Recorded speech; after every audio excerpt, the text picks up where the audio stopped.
باب صلاة التطوع فی البیت۔ باب نبی صلی اللہ علیہ وسلم کا گھر میں نفل نماز پڑھنے کے بیان میں۔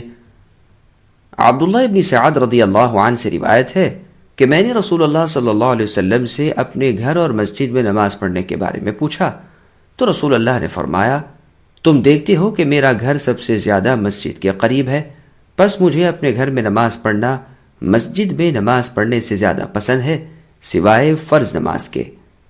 یہ روایت حسن درجے کی ہے، دیکھیے سنن ابن ماجہ حدیث رقم 1378۔ سامعین، اب اس حدیث سے ثابت ہونے والے چند مسائل سماعت کریں۔ پہلا مسئلہ، اگر شرعی عذر نہ ہو تو فرض نماز مسجد میں ضروری ہے، اور نوافل و سنن اگرچہ مسجد میں پڑھنا جائز ہے لیکن گھر میں نوافل و سنن پڑھنا بہتر ہے، اور اس طریقے سے تمام روایات میں تطبیق ہو جاتی ہے۔ دوسرا مسئلہ، صحابہ کرام رضی اللہ عنہم خیر کے کاموں میں ہمیشہ سبقت اور مقدم یعنی آگے رہنے کی کوشش کیا کرتے تھے۔